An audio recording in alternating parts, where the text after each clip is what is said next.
YouTube video. Excuse me. I want to drive. What did I tell myself? No Batman quotes. Anyway, hi, I'm Cam. I started this channel, like a month ago, and posted a project I did sophomore year at art school. I am no longer at art school because I graduated, not because of anything else.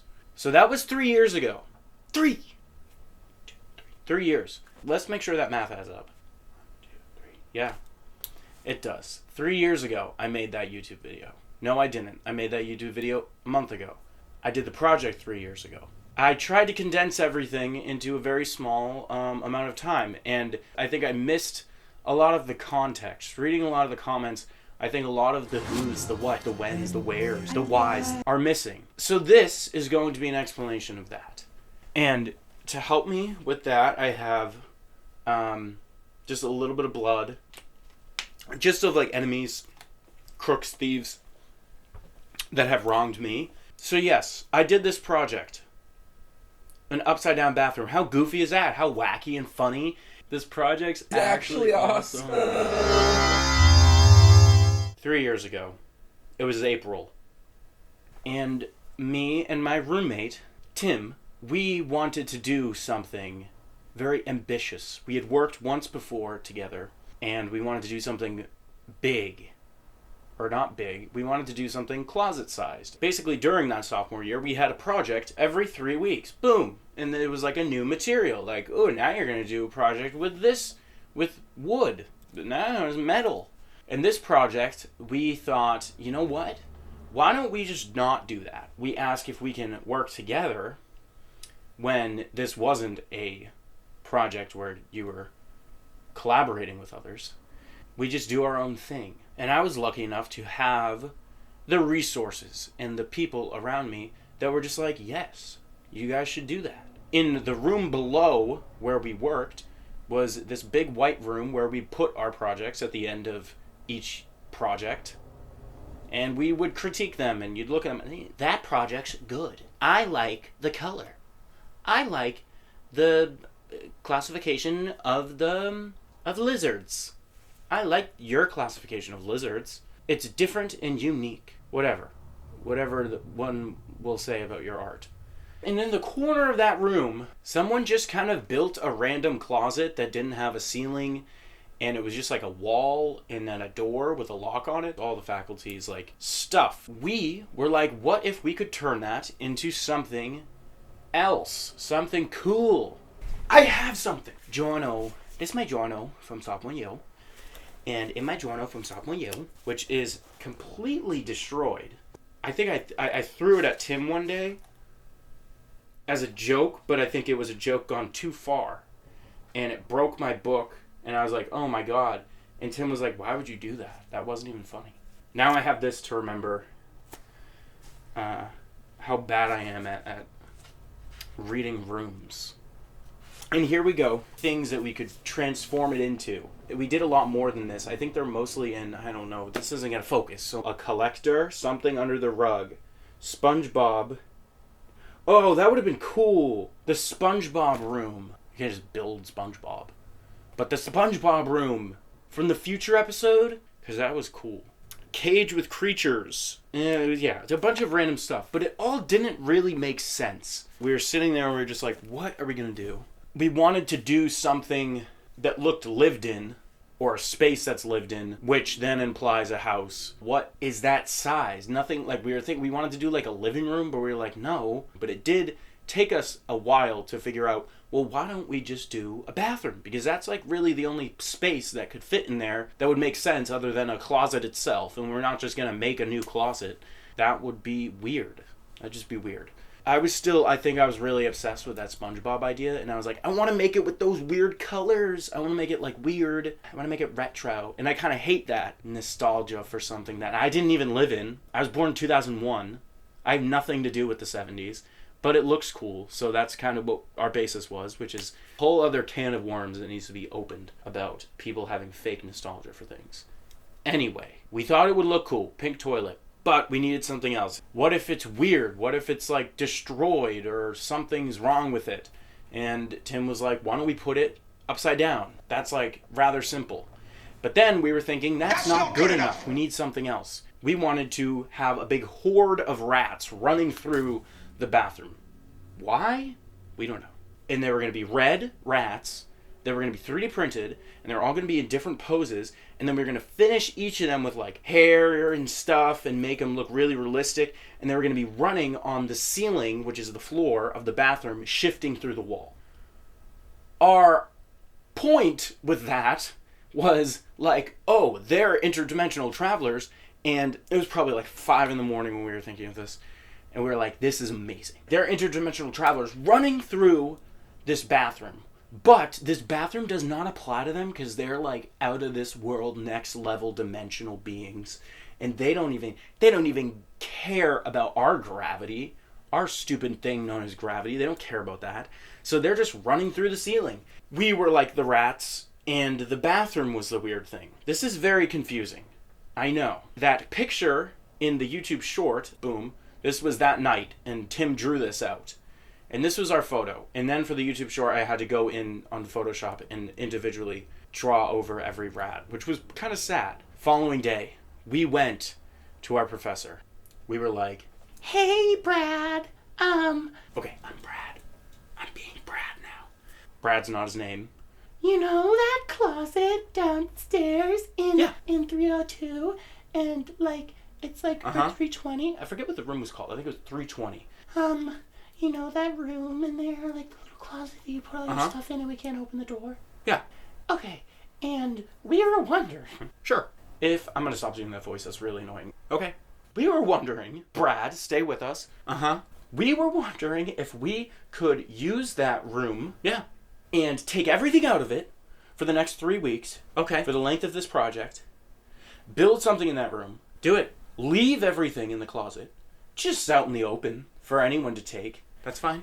And then you won't even know that we were there. Sounds good. When it's done, when that project's done, Brad, don't even worry about it because it will be gone. Okay. It won't even be like we were there. Yeah. Literally not even there. Definitely. We'll be up and gone like a fart in the wind. All right, Brad? Yeah. You listening to me, Brad? What are you guys thinking of doing? And then we were like, oh, just like a bathroom from the 1970s on the ceiling. Okay. And then the entire space is actually like a bathroom, and we're gonna put a ceiling on it and like build walls because there's not that in there right now. Yeah, and that's we're gonna do all that, and then we're gonna make a bunch of rats, like 30 of them in different poses, and 3D print all of them, and then we're gonna finish them, and then we're gonna put them running through it, and and you guys are working together. Interdimensional travel, Brad.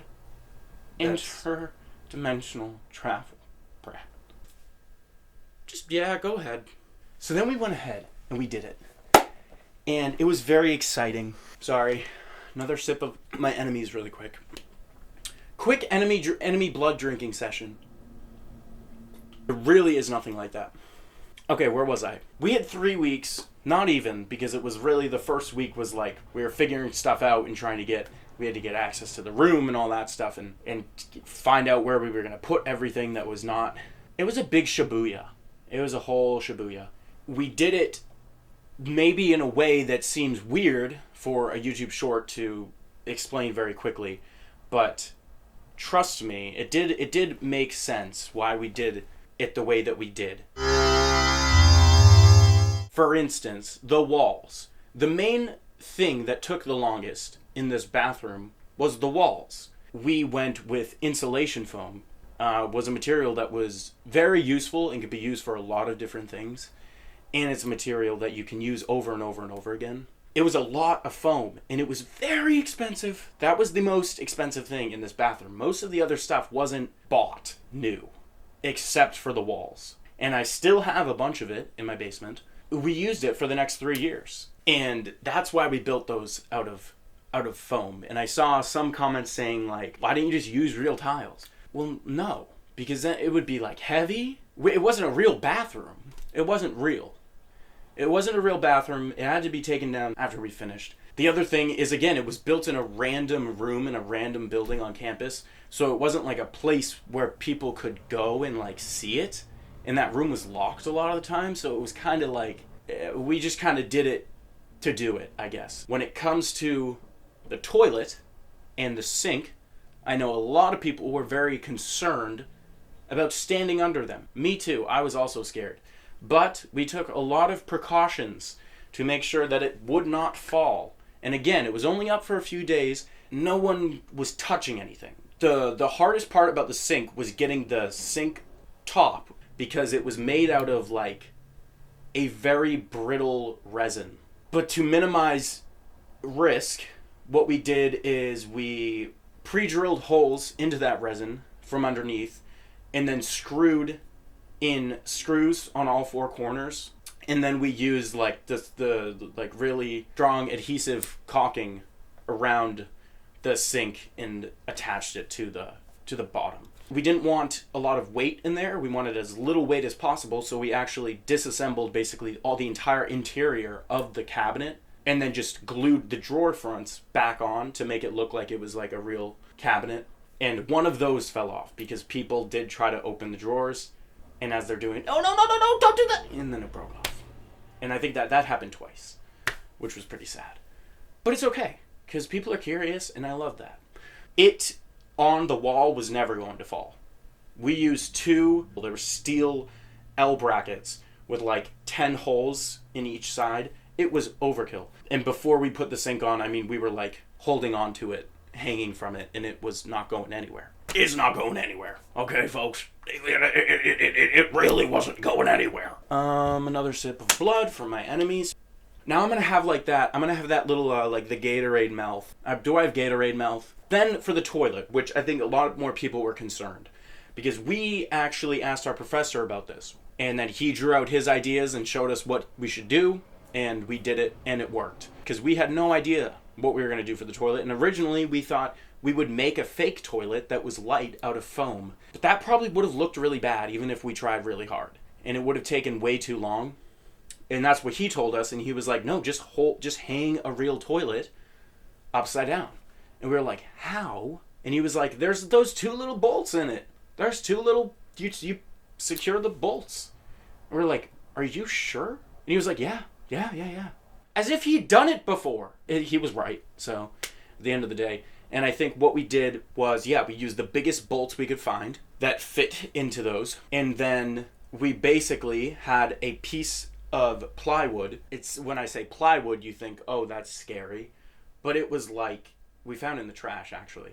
But it was like a 3/4 thick plywood. And it was a big piece, and we cut it to the size of that bathroom.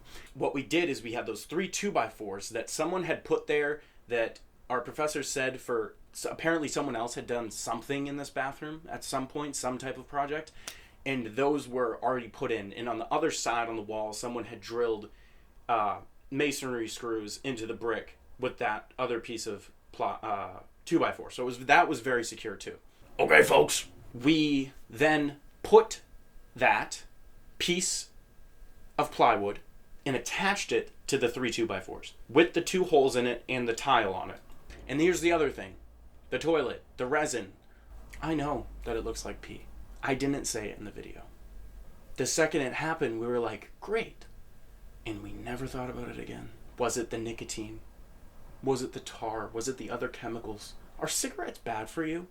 If you want the answers to those questions, I suggest you read the thread of the 1 million comments on the top comment on that YouTube short, because they really hashed it out in there. And good on you guys. Anyway, and then we took the top of the toilet, the lid, the upper deck, and we put the upper deck on with a bunch of adhesive around the inside, and we put that on. And we let that dry overnight. And then the next morning, that's when we put the toilet up, and we had like 5 of our friends come, flip it upside down, stick it up, and we already had those 2 holes drilled out. So I put the bolts with washers on this side and then washers on the top and secured it. And it wasn't going anywhere. It wasn't. It was all going well, and then tragedy struck. No, it didn't. No tragedy struck. It was fine. I don't know what to do now. Oh, well, okay, so here's why. Well, I feel like I answered why. We did it because we thought it was funny. Anyway, at the end of the day, this project was more so a project about working with other people and my own working habits. That was the biggest thing I learned from that project, was working with other people and how to collaborate. Instead of fighting over certain elements, it's best to divide tasks. I think working with people that you trust their artistic vision and they trust yours. So then you can both be doing different things on the same project and not having to worry about what the other one's doing and trusting the other person to do what they do best. Tim and I binged all of Community while we were in that bathroom. That was fun. We were going there at like 9, 10 in the morning the last like week and leaving 5, 6 a.m. the next day when the sun was coming up to go to sleep for a few hours and then go back. It was very intense. Although people fought wars in trenches, so I think that that's probably more intense than building an upside-down bathroom at art school. And as for our professor seeing it, I mean, I talked about it briefly, but my professor had been seeing it. I think for the last week, after we got the toilet and the sink up, I think that's probably the last time he saw it.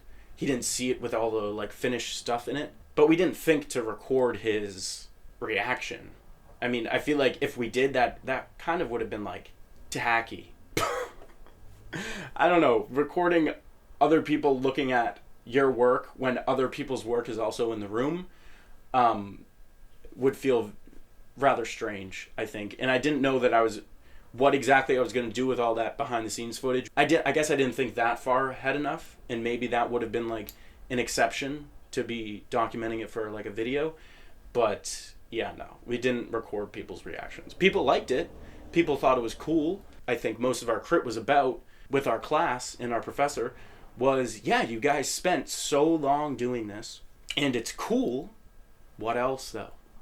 You know, we had that idea of the rats, but we just didn't have enough time to do that. I wouldn't change what we spent time on. But yeah, no, the rats, I have some over here because I did end up finishing them for a different project.